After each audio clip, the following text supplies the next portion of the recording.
Hello everyone, আসসালামু আলাইকুম। কেমন আছেন সবাই? আশা করি ভালো আছেন। সো আমি আজকে আপনাদের ভিডিওতে দেখাবো থিটার অ্যাপস দিয়ে আরসাস C54 ব্র্যান্ডের যে রাউটারটা আছে, রাউটারটা সেকেন্ডারি রাউটার হিসেবে কীভাবে ইউজ করবেন, অর্থাৎ এই রাউটারটা সেকেন্ডারি রাউটার কীভাবে সেট আপ করবেন, অর্থাৎ একটা রাউটার থেকে অন্য একটা রাউটারে কেবল ছাড়া আমরা থিটার অ্যাপসের মাধ্যমে যদি কেবল ছাড়া রাউটারটা একদম সিম্পলি খুব সহজভাবে আমরা সেট আপ করতে পারবো, সেই বিষয়টি আমি স্টেপ বাই স্টেপ কীভাবে অ্যাপসটা ইনস্টল করবেন এবং ইনস্টল করার পর কীভাবে লগ ইন করবেন, একদম সম্পূর্ণ ভিডিওটা আমি স্টেপ স্টেপ দেখাবো। সো আপনারা মনোযোগ সহকারে ভিডিওটা স্কিপ না করে সম্পূর্ণ ভিডিও যদি দেখেন অবশ্যই আপনারা সেট আপ করতে পারবেন। কারণ এই অ্যাপসটা টিপিলিং অ্যাপসের জন্য টিপিলিং রাউটার ইউজ করার ক্ষেত্রে খুব সহজ পদ্ধতিতে আমরা অ্যাপসটা ইউজ করতে পারি। আমার চ্যানেলে এই অ্যাপস নিয়ে অনেক ভিডিও আছে, আপনারা চাইলে সেই ভিডিওগুলো দেখতে পারেন। সো আমি এই ভিডিওর মাধ্যমে আরসাস C54 ব্র্যান্ডের যে রাউটারটা আছে, রাউটারটা সেকেন্ডারি রাউটার হিসেবে কীভাবে ইউজ করবেন কেবল ছাড়া, সেই বিষয়টা আমি দেখাবার চেষ্টা করবো। সো ভিডিও শুরু করার আগে যারা এখনো পর্যন্ত আমার চ্যানেলটা সাবস্ক্রাইব করেন এবং এই চ্যানেলটা সাবস্ক্রাইব করবেন। তো আমরা ভিডিও শুরু করি। সব ভিডিওর প্রথম স্টেপে আমি আপনাদের দেখাবো কীভাবে, অর্থাৎ থিটার অ্যাপসটা ইনস্টল করে থিটার অ্যাপসটা জিমেল আইডি অ্যাড করে কীভাবে থিটার অ্যাপসটা লগ ইন করবেন। অর্থাৎ প্রথম আমাদের থিটার অ্যাপসটা লগ ইন করতে হবে যাতে আমরা রাউটারটা থিটার অ্যাপের মাধ্যমে ইউজ করতে পারি। সো আমি প্রথমেই সেই থিটার অ্যাপস কীভাবে লগ ইন করবেন, কীভাবে জিমেল আইডি অ্যাড করবেন সে বিষয়ে দেখাবো। সো ভিডিও শুরু করার আগে আমি আবারও বলছি, যারা এখনো পর্যন্ত আমার চ্যানেলটা সাবস্ক্রাইব করেন নাই, আমার এই চ্যানেলটা সাবস্ক্রাইব করে দেন। প্রথমে চলে যাব আমরা প্লে স্টোরে গিয়ে সার্চ করবো TETHER থিটার অ্যাপসটা আমার ইনস্টল করা আছে। সো আপনাদের যদি ইনস্টল করা না থাকে আপনারা ইনস্টল করবেন। সো আমি যেহেতু ইনস্টল করা আছে আমি ওপেনে ক্লিক করবো।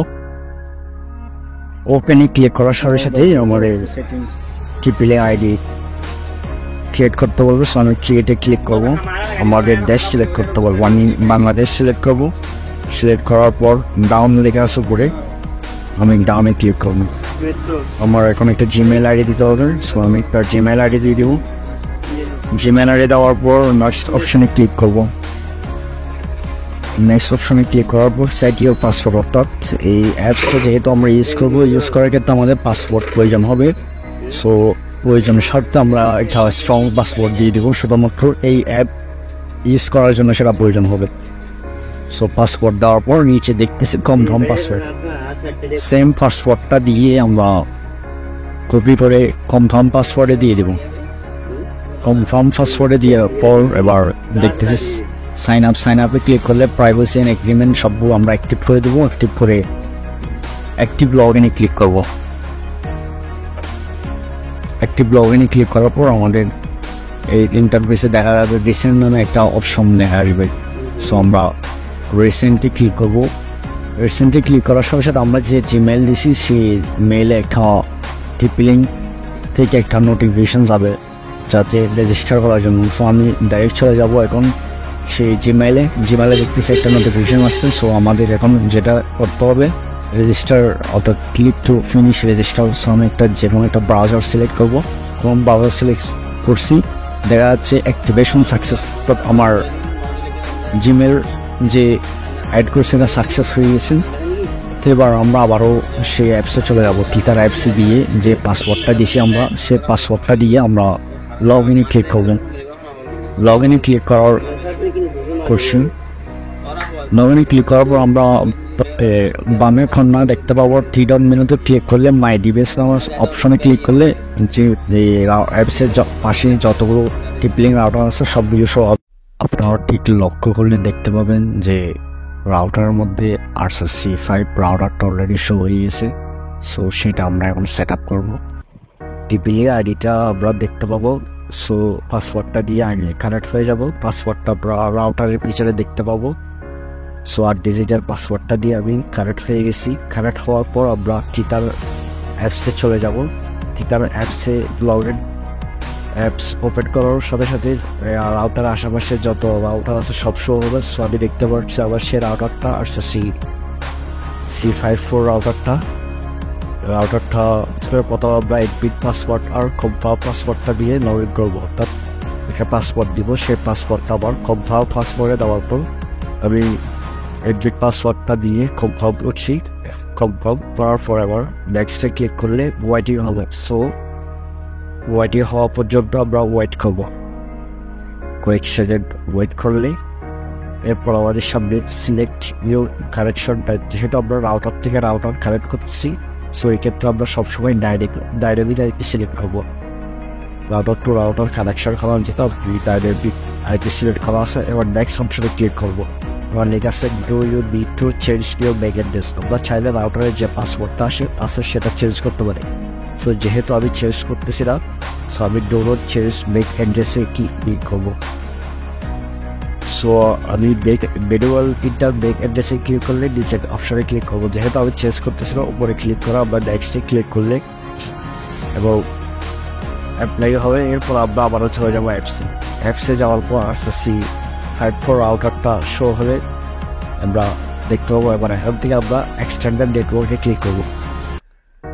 এক্সটেন্ডার নেটওয়ার্ক আমরা অপারেশন মোডে ক্লিক করার পর আমরা 3টা অপশন দেখতে পাবো, wireless router, access point mode আর রেঞ্জ এক্সটেন্ডার মোড। সো আমরা তিন ক্ষেত্রে ইউজ করে থাকি। ওয়্যারলেস রাউটারটা আমরা অন্য দিয়ে রাউটারে লাইন দেওয়ার ক্ষেত্রে ইউজ করে, অ্যাক্সেস পয়েন্ট মোডেতে আমরা রাউটার থেকে রাউটার কেবল দিয়ে সংযোগ প্রদান করার ক্ষেত্রে ইউজ করি। আর রেঞ্জ এক্সটেন্ডার মোডটা আমরা রাউটার থেকে রাউটার কেবল ইউজ করার ক্ষেত্রে ইউজ করি। সো যেহেতু আমরা এই রেঞ্জ এক্সটেন্ডার মোড ইউজ করবো, অর্থাৎ রাউটার থেকে রাউটার কেবল ছাড়া ইউজ করবো, সো আমরা সেটা সিলেক্ট করে দেবো। সো সেটা সিলেক্ট করার পর আমরা চলে যাব মেন নেটওয়ার্ক অপশনে। অর্থাৎ এই নেটওয়ার্ক অপশনে গিয়ে আমরা আমাদের ওয়াইফাই নাম আর পাসওয়ার্ডটা আমাদের চাইবে।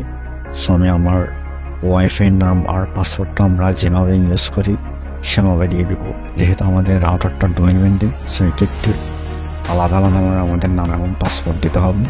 সো আমি আলাদা করে আমার নাম আর পাসওয়ার্ডটা দিয়ে দেবো।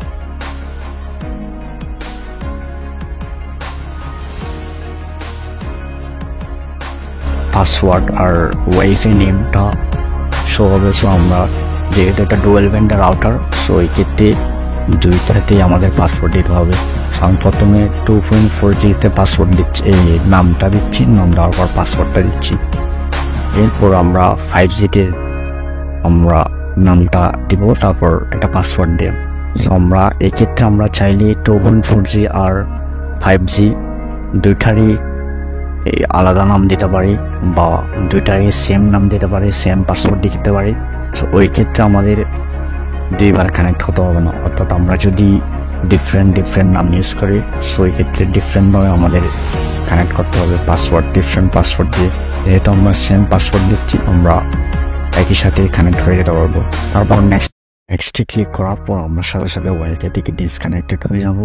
সো আমরা যে পাসওয়ার্ডটা দিছি সে পাসওয়ার্ডটা দিয়ে নাম শো হওয়ার পর আমরা যে নাম ইউজ করছি সে নামটা শো হবে। সো যে পাসওয়ার্ডটা সেট করছি সেই পাসওয়ার্ডটা দিয়ে আমরা রাউটার সাথে কানেক্ট হয়ে যাব। কানেক্ট হওয়ার পর চলে যাব থিতার অ্যাপসে। সো থিতার অ্যাপসে আমরা C54 অ্যাপসটা দেখতে পাচ্ছি। সো আমরা ওইখানে ক্লিক করবো। রাউটারে ক্লিক করার সাথে সাথে অনেকগুলো অপশন দেখতে পাবো। আমরা ওইখান থেকে মেন নেটওয়ার্কে ক্লিক করবো। সো মেন নেটওয়ার্কে ক্লিক করলে লেখা আছে রিসিলেক্ট মেন নেটওয়ার্ক। সো আমরা রিসিলেক্ট মেন নেটওয়ার্কে ক্লিক করার সাথে সাথে আমাদের এই রাউটারের আশেপাশে যত ওয়াইফাই আছে সব শো হবে। সো আমার রাউটারের পাশে অনেকগুলো ওয়াইফাই শো হবে। সো আমি এখান থেকে যে রাউটারের সাথে কানেক্ট করবো সেই রাউটারে ক্লিক করবো। সো আমি এখন কানেক্ট করবো শাহেদ রাউটারের সাথে। সো শাহেদ নামে সেই রাউটারে ক্লিক করার সাথে সাথে ওই রাউটারের পাসওয়ার্ডটা আমাদের চাইবে। সো আমাদের ওই মেন রাউটারের পাসওয়ার্ডটা দিয়ে দিতে হবে। সো আমার মেন রাউটারের পাসওয়ার্ডটা অবশ্যই জানা লাগবে। সো আমার পাসওয়ার্ডটা দিয়ে নিয়েছি। দেওয়ার পর নেক্সট অপশনে ক্লিক করার পর কিছুক্ষণ অ্যাপ্লাইন হওয়ার 2 বা 1 মিনিটের মধ্যেই সেকেন্ডের রাউটারটা অর্থাৎ আরসা C54 ব্যান্ডের রাউটারটা, ডুয়েল ব্যান্ডের রাউটারটা ইন্টারনেট চালু হয়ে যাবে। সো আমরা এভাবেই রাউটার থেকে রাউটার অ্যাপস দিয়ে এভাবেই কনফিগার করতে পারি। সম্পূর্ণ ভিডিওটা দেখার জন্য আপনাদের অসংখ্য ধন্যবাদ। আপনারা ওয়াইফাই রিলেটেড যারা অসংখ্য দিয়ে দেখতে চান, আমার এই চ্যানেলটা সাবস্ক্রাইব করে রাখেন। আমার এই চ্যানেলে ওয়াইফাই রিলেটেড অসংখ্য ভিডিও আপলোড করা হবে। আপনাদের যদি ওয়াইফাই নিয়ে কোনো ধরনের সমস্যা থাকে বা কিছু জানতে চান তাহলে অবশ্যই কমেন্ট বক্সে জানাবেন। ধন্যবাদ সবাইকে। সালাম।